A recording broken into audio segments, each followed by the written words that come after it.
كما باركت على إبراهيم وعلى آل إبراهيم إنك حميد مجيد. رب العالمين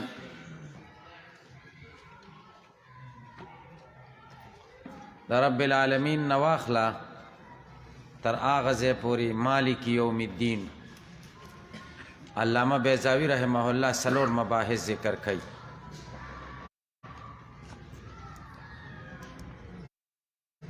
اول بحث پر لفظ درب صیغوی تحقیق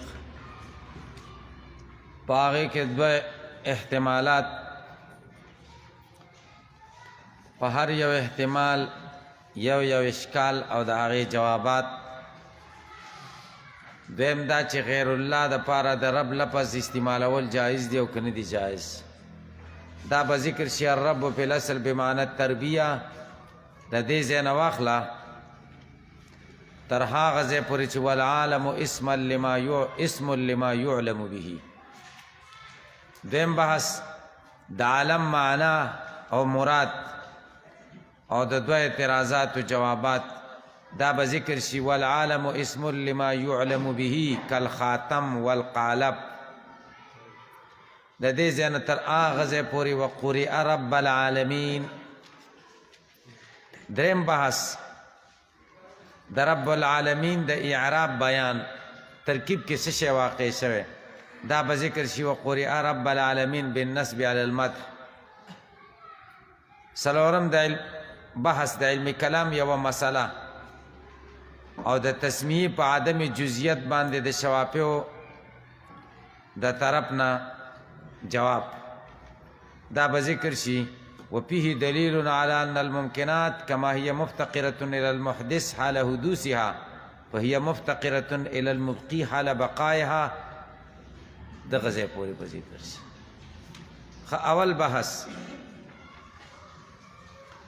رب العالمین دا یو مرکب اضافی دی او معرفت د مرکب موقوف دی تر معرفت د اجزاو پورې. او دې مرکب کې دو اجزا دي، یو رب دی یو عالمین دی. رب ستوي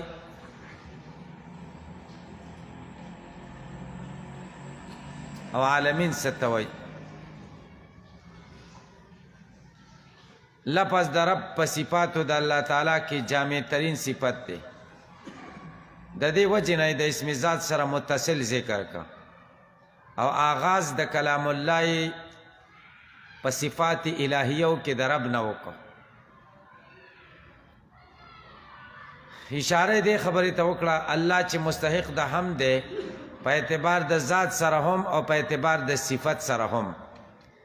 استحقاق د حمد الله ته ثابت دی به اعتبار ذات هم لله کې ورته اشاره وشوه او به اعتبار الوصف هم پر رب العالمین کې ورته اشاره وشوه. خو د الله صفتی نومونه خو ډېرو، خو د الله په صفتی نومونو کې د اسم ذات سره د قرآن آغاز د رب نه ولې وکړو؟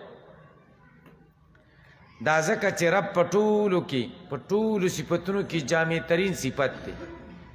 د دې وجې نه د الله په صفتي نومونو کې د ټولو نه زیات قرآن کریم کې د رب لفظ ذکر شوی. 962 کرته د رب لفظ قرآن کریم کې مفرد او مضاف وغیره ذکر شوی دی. بیا د قرآن شروع د رب نه شوی د الحمدلله رب العالمین.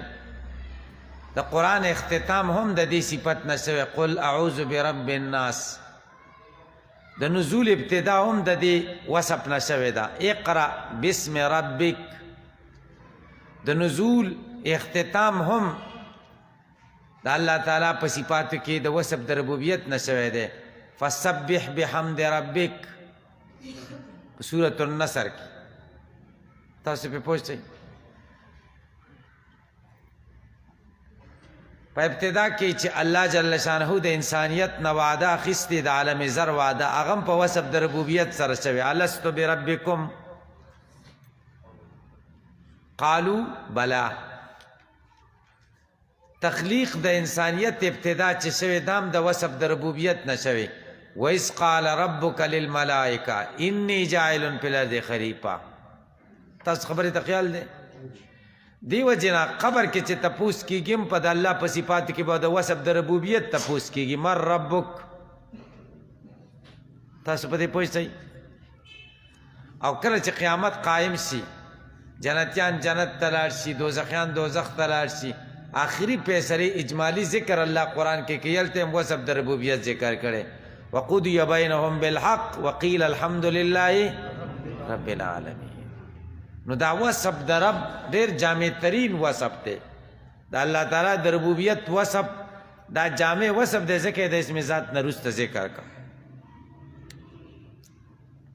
د رب تعریف څه دی ډیر ښایسته تعریف علامه نصفی مدارک کې کړی دی تفسیر مدارک کې رب چاته وایي الخالق ابتداء المربی غذاء والغافر انتهاء الخالق ابتداء ابتدا کی ته پیدا کړی والمربی غذاء او ستا تربیت په غذا کوي والغافر انتهاء اخره کې به دی بخي ان شاء الله دی طرف وای در رب څه صيغه ده دې پکې دوه احتمالات ذکر کوي یا دا د تربیې نه مصدر دی او یا د صفت مشبه صيغه ده که مصدر شي نو بیا اعتراض واردېږي چې بیا خو حمل په ذات نه صحیح کېږي الحمدلله رب العالمین بیا الله موصوف شو او رب صفت شو او مصادر خو په ذواتو نه حمل کېږي کرا تاسو په دې خبره پوه شئ نو بیا دې جواب کوي چې دا حمل مبالغتن شوی لکه زید صوم او زید عدل کې چې شوی دی ګوره وایي اول احتمال چې رب دا مصدر صيغه ده په معنا د تربیه سره الرب فی الاصل بمعنى التربیه وهي دا تربیه څه ته وایي تبلیغ الشیء الى کماله رسول د شی دی کمال ته شیئا په شیئا لګ لګ کمال ته شی رسول دی ته تربیه وایي ثم وصف به دا دفع د اعتراض شو چې بیا توصیف د باری خو په رب سره نه دی صحیح حمل نه صحیح کېږي او صفت خو په موصوف حمل یې کړه دا جواب کوي ثم وصف به بیا توصیف د الله تعالی وشو په دې باندې للمبالغه د مبالغې د وجه نه کالصوم والعدل لکه صوم او عدل باندې چې د موصوف توصیف صحیح کېږي زید عدل او زید صوم دا یو احتمال شو دویم احتمال وقیل چاویل دی هو نعتن دا د رب صيغه د نعت صيغه د نعت صفت دی یعنی صفت مشبه دی ګورئ نعت صفت مشبه مراد ماخوذ د دین ربه يربه فهو رب كقولك نم ينم فهو نم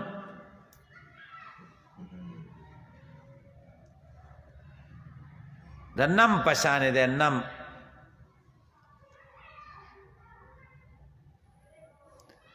پدې به اعتراض واردېږي چې دا صفت صيغه شي دا صفت مشبه نو رب يرب خو نصره ده د نصره نشه او نصره خو متعدی ده او صفت مشبه خو د متعدی نه راځي نه اخو د لازمي نه جوړیږي سوال باندې پوه شئ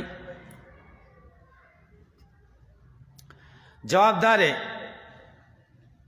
چې رب په منزله د پیل تبعی سره وګرځولې شو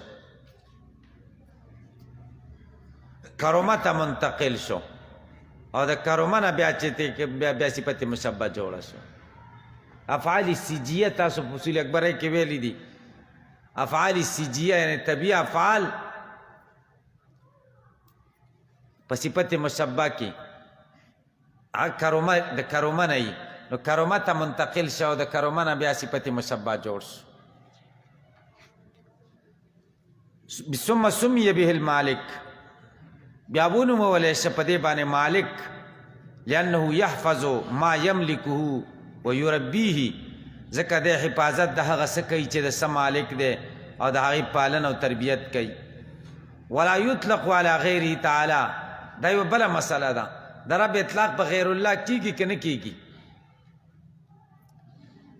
دی وایي بغیر د اضافت نه اطلاق د رب په غیر الله نه کیږي او سره د اضافت نه کیږي پې پوښتئ رب الدار رب المال دا ویل کیږي که نه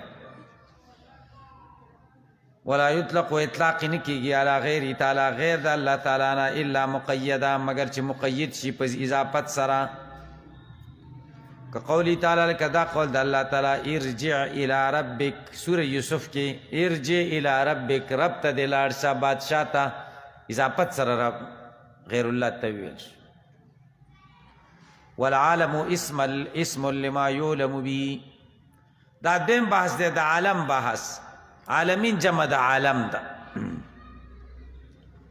عالم نوم دی د هغه څه یعلم به لما د هغه څه یعلم به چې څه معلومول کېږي په هغې ته عالم وایي کل خاتم لکه خاتم نوم د ما یختم به دی خاتم څه ته وایي ما یختم به چې په څه باندې مهر لګول کېږي یعنی د علی صیغې دي قالب نوم د هغه څه دی یقلب به چې څه اړول کېږي قالب پیژنې خښتې چې پکې جوړی قالب ورته ولې وایي ځکه ډک شي به یې اړی قلب اړولو ته وایي الټا نو خاتم او قالب په شان د عالم هم اسم علی صیغه ده غلبه فی ما یعلم به الثاني غالب شو په هغه څه کې چې په څه ثاني معلومیږي وهو دا ثاني چې په څه معلومیږي کل ما سواه ټول هغه څه دي چې د دې نه ما سوا دي د ثاني نه من الجواهر شو والاعراس څومره جواهر او اعراس چې دي ټول پکې راځي دې ټولو ته عالم ولې وایي فإنها لإمکانها وافتقارها إلى مؤثر دا څیزونه د امکان د وجې نه چې ممکنات د افتقار د وجې نه چې خدای ته محتاج دي الى مؤثر یو مؤثر ته چې هغه مؤثر څوک دی واجب لذاتی واجب دی د ذات په اعتبار سره تدل علی وجوده دا ټول څیزونه دلالت کوي په وجود د الله تعالی باندې دا علامات شو په وجود د صانع باندې ځکه ورته عالم وایي په دې خبره تاسې پوه نشئ وانما جمعه سره اعتراض دی خلاصه د جواب داله چې عالم ما سوى الله ته وایي ما یعلم بالثاني دا خو ټول مخلوقات شو نو په ټول په عالم کې راغله نو بیا د جمع څه فایده ده چې جمع دې ذکر کړه په مفرد کې ټول داخل شو که نه دی جواب کوي خلاصه د جواب داله چې جمع په اعتبار د اجناسو مختلفه سره ده اجناس مختلف دي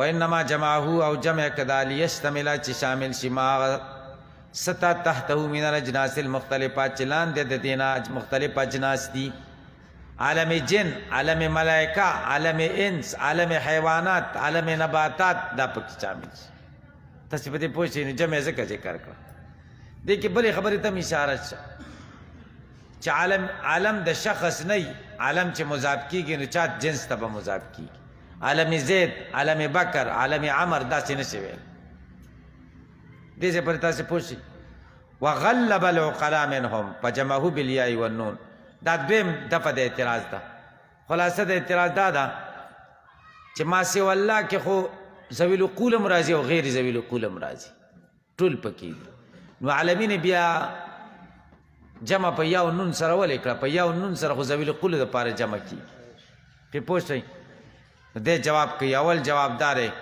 وغلب العقلاء تغلیبا د ذوي العقول جمع ذکر کړه غلبه یې ورکړه ذوي العقول ته بغیر ذوي العقول وغلب العقلاء غلبه یې ورکړه عقلاو ته منهم د دینا په جمعهونو ځکه دا صیغه جمع کړه بالیاء والنون په یا او نون سره کسائر اوصافهم لکه نور اوصاف د ذوي العقول چې په یا او نون سره جمع کېږي نو دایم په یا او نون سره جمع کړه دا یو جواب شو دویم جواب قیل سره دویم جواب ذکر کوي خلاصه د جواب دا ده چې د عالمینو نه مراد درې قسم عالم دی عالم جن عالم ملائکه عالم انس او دا درې واړه ذوي العقول دي که نه دي ځکه په یو نون سره جمع کړه اوس سوال دا چې دا نور هم پکې راغله که نه عالم الحیوانات هغوی سره څه کې وایي هغه طردل للباب راغلي دي په استتباع کې تابعدارۍ کې راغلي دي مقصود دا دی ګورئ وقیل چاویلی اسم و زیاده یو اسم دی چې وضع شوی د ذوي العلم ته د ملایکونه والثقلین د جن او د انس نه وتناوله لغیرهم او شمول د دې غیر ته په سبیلې د استتباع سره ده، تابعدارۍ سره چې دا د هغې تابع دي. دا دوه جواب شو. درېمه جواب دا دی چې د عالمینو نه مراد ناس دی، رب العالمین رب د انسانانو، او عالمین ناس خو ذویل العقول دي، نو ځکه په یو نون سره جمع کړه. وقیله چا ویلي دي عنا به الناس، اراده کړی دی په دې باندې ناس هاونه دلته پې پوښتئ که پې نشئ. تاسو به وایئ چې عالمینو نه مراد ناس اخیستل، دا خو سار بانک کې نوې ټپه ده. تاسو جواب کې نوې ټپه نه ده، قرآن کریم کې هم ذکر شوې ده. د عالمینو نه مراد څه اخیستل شي؟ ناس. اتاتون الذکران من العالمین، لوط علیہ السلام قوم ته څه وایي؟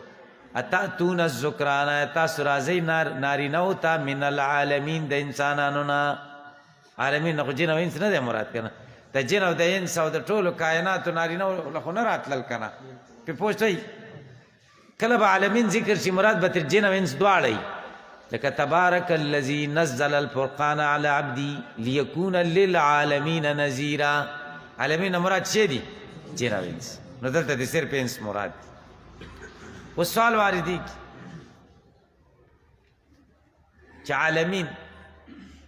عالمین بیا انس خو یو شی دی که اشخاص افراد پکې ډېر دي، او مخکې وویل شو چې افرادو له خو دغه نه ویل کېږي که نه عالم. دې جواب کوي. خلاصه د جواب دا ده چې انس خو یو عالم دی، خو ډېرې ورته ځکه وي چې هر انسان یو عالم دی، هر یو کس یو عالم دی. ځکه د عالم کبیر چې څومره څیزونه دي هغه په عالم صغیر په انسان کې راجمع دي. زړی بادشاه دی، جوارحي پولیس دي. تاسې په دې پوهېږئ شیطان دشمن دی، او مطلب سترګې جواسیس دي که نه، جاسوس، او ژبه یې چې کومه ده د خبرو ذریعه د لوډ سپیکر دی که نه، خبرې پرې رسوي، ریډیو سټیشن دی ژبه. غرض دا دی چې په عالمي صغیر کبیر کې چې څه موجود دي دا ټول په دې انسان کې موجود دي. تاسې په دې پوه شئ که نه شئ پوه؟ ځکه ګوره دی وایي وقیل عنا به الناس، اراده کړې ده په دې باندې ناس هاونه دلته فإن کل واحد، ځکه هر یو منهم د دوی نه عالم دی من حیث د دې حیثیت نه انه یشتملو چې دا هر یو مشتمل دی علی نظائر ما فی العالم الکبیر، په امثالو د هغه څه چې په عالم کبیر کې د جواهر او اعراض دي. یعلم به ثانی پې معلومیږي، کما یعلم بما ابدعه، لکه څنګه چې ثانی معلومیږي په هغه څه ابدعه چې خدای ناشنا پیدا کړي په العالم په عالم کبیر کې. ولذلک دې د وجې نه چې عالم صغیر کې هغه څه دي چې کوم په عالم کبیر کې دي سویه برابرۍ راوستل شوی بین النظر فیهما، په مابین د سوچ کې په دې دواړو کې چې سوچ کې نو په دواړو کې کوه، سوچ کې دواړو کې کوه. الله وایي وفي انفسکم افلا تبصرون، او ستاسو په ځانونو کې د قدرت دلایل دي، آیا تاسو نه پوهېږئ؟ آیا تاسو نه وینئ؟ وفي انفسکم، ستاسو په ځانونو کې د قدرت دلایل دي، ستاسو په ځانونو کې. عالم تم خدای وایي تاسو عالم ته سوچ وکړئ، دلته وایي ستاسو ځانونو کې نه ځان دی چې دی عالم صغیر دی که. لکه بل ځای کې الله وایي سنوریهم آیاتنا فی الآفاق وفي انفسهم، زر د چې د قدرت نښې به موږ دوی ته وښیو فی الآفاق په عالم کبیر کې، وفي انفسهم او د دوی په نفسونو یعنې په عالم صغیر کې. پې پوه شئ؟ وقرئ رب العالمین، دا نحوی د اعراب بحث کوي. اصل کې داسې ده چې رب العالمین مجرور دی، صفت دی د لفظ الله، منصوب هم راتلی شي. دی وایي چې منصوب شي نو بیا درې وجې دي. وقرئ ویل شوي دي رب العالمین په نسب باندې علی المدح په مدحه، بیا به معنا داسې شي الحمدلله رب العالمین، الحمدلله امدحو رب العالمین. او النداء الحمدلله یا رب العالمین، او بالفعل الذي دل علی الحمد، هغه فعل راوباسه چې هم په هغې دلالت کوي. الحمدلله نحمدو رب العالمین، الحمدو په نحمدو دلالت کوي که نه، داسې فعل راوباسه چې الحمدلله پې دلالت کوي. دې څلور درې مباحثو باندې پوه شئ. څلورم باز د علم کلام مسله. ممکنات په حدوث کې هم خدای ته محتاج دي، ممکنات په بقا کې هم خدای ته محتاج دي. دا د اهل حقو نظریه ده. وفي دلیل په دې کې دلیل دی علی رب العالمین، رب د مخلوقات دی. الحمد للخالق، الله په معنا د خالق سره سره هلته تخلیق معلوم شو. حمد الله تعالی ځکه د تخلیق کړی دی، نو دا مخلوق په تخلیق کې په حدوث کې خدای ته محتاج دی. رب العالمین مربی د عالم دی، تخلیق خو یو کو، حدوث د عالم خو یو کو، خو د عالم د حدوث نه بعد په بقا کې خدای ته محتاج دی. نو رب العالمین خدای تربیت کوي، باقی پاتې کوي کنه. تاسې په دې پوه شئ. وفي دلیل په دې کې دلیل دی علی دې خبرې باندې چې ممکنات کما یا مفتقرة الی المحدث، لکه څنګه چې محتاج دی محدث ته حال حدوث یا په حال د حدوث داغي، فهي مفتقرة دا محتاج دی الی المبقی باقی پاتې کون کی تا حال بقایها په حال د بقا د ممکناتو. الرحمن الرحیم کرره للتعلیل علی ما سنذکره، دا اعتراض دی او دا ای جواب دی. او دا اعتراض په شوافیو واردی کې، په موږ نه واردی. مونږ خدا و چې بسم الله د الحمدلله حصہ نه ده، زمونږ خو وایي چې بسم الله د الحمدلله حصہ نه ده. نو بسم الله کې الرحمن الرحیم ذکر چیو، الحمدلله کې بیا ذکر شون، دا تکرار نه دی. تکرار خو چې یو کلام کې وشي کنه. په موږ اعتراض نه واردی کې چې تکرار دی، شوافیو اعتراض واردی. تاسو خو بسم الله د الحمدلله حصہ غنئ، نو هلته هم رحمان او رحیم ذکر کو، دلته هم ذکر کړه. دا ولی؟ نو دې جواب کوي ځکه دې خو شافعي مسلک والا دی، نو د خپل مذهب دپاره به کوتک استعمالی کنه. نو ستا مذهب کې خو تکرار راغی، نو دی وایي کرره الرحمن الرحیم مکرر ذکر کړه للتعلیل د تعلیل دپاره علی ما سنذکرو، لکه موږ بیا ذکر کو تعلیل دپاره. تعلیل تعلیل څه معنا؟ مسئله په دې دعوی په ثابته کړه. الحمدلله معنا دا ده چې هم صاحب مستحق د حمد الله دی، دا دی دعوه شو. مستحق د حمد الله دی چې رب العالمین دی، هر ذات چې رب العالمین هغه مستحق د حمد دی، نو الله مستحق د حمد دی. دا یو دلیل شو. دیم دلیل الله مستحق د حمد دی. ولی؟ ذکر رحمان او رحیم دی، دنیا کې او آخرت کې نعمتونه ورکوي. هغه ذات چې دنیا او آخرت کې نعمتونه ورکوي هغه مستحق د حمد دی، نو الله مستحق د حمد شو. للتعلیل معنا چې دعوه به ثابته به نمد د قیاس اقترانی حملی د شکل اول لا. تعلیل دا معنا نه ده للتعلیل د علت دپاره ذکر کا.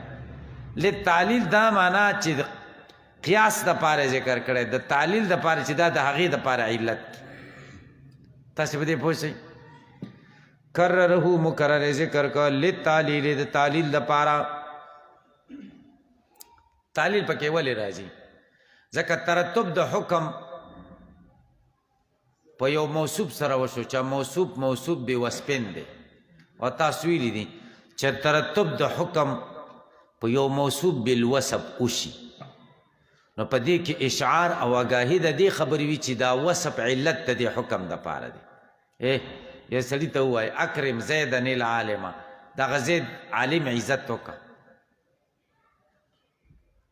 نو دلته د حکم د اکرام په زید ولګاو، او زید موصوف بصفتین دی چې عالم.